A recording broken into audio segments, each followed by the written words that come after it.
So I wasn't going to really talk about this, but I'm already seeing feedback on various platforms where they actually say, do you know what? There seems to be a connection here. Because what are they going to do next? Well, they're going to ban people with getting their ability, for example, to get crossbows. I say in advance, the caveat is I don't have one, I don't own one, blah, blah, blah. But I've certainly met people that do. Now, usually they're in quite rural areas and have a gun license. Yeah, gun cabinet locked and all the rest of it, blah, blah, blah. They do this by and large because the very nature they're in a very rural environment, and well, there's a good chance the police won't be there very quickly if something kicked off, for argument's sake, yeah? And historically, you see examples of people with very malicious intent to do harm and damage to the people in a rural setting, for example, a farm.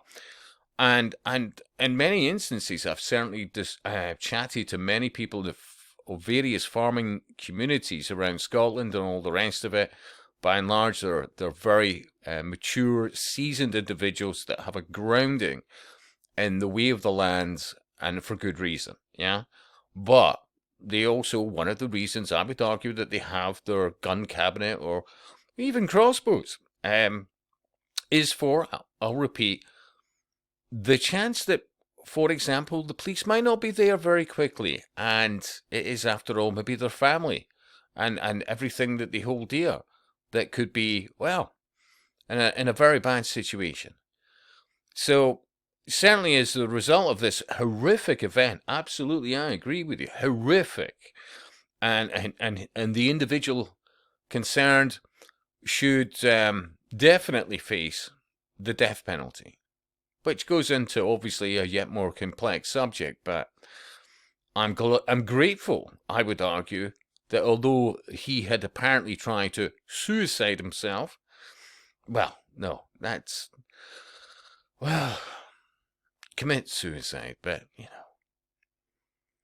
he's around. And I'm very glad that he is, because he needs to face something. A horrible experience from start to finish. The very fact that somebody can go into anywhere and do such a heinous, evil act.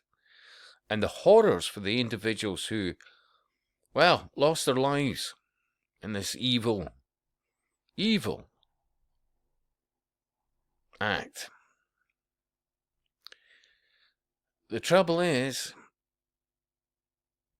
the individuals in the rural areas that have things in place because, and for good reason, and have the maturity to not just be gun-ho about things, but to know that they have various, shall we say, levels, escalating levels of response. Would that be fair? Yeah? That's going to be taken away from them, I would argue. And you could look historically at other things, other horrendous evil acts, that the net result meant that people who are very rational individuals no longer have an ability that used to be theirs by right to have confidence that if things go south, they had solutions. It's a very complex subject. It truly is.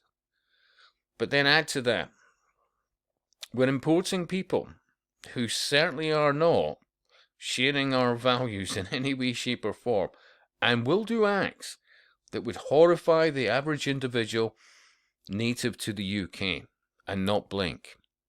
And I keep saying this, what happened to the duty of care of the very native people of the UK and other Western nations, sacrificed on an ideology that by the day becomes more concerning, and in numbers that I don't know that there is an easy solution for. And I'll speak to you soon.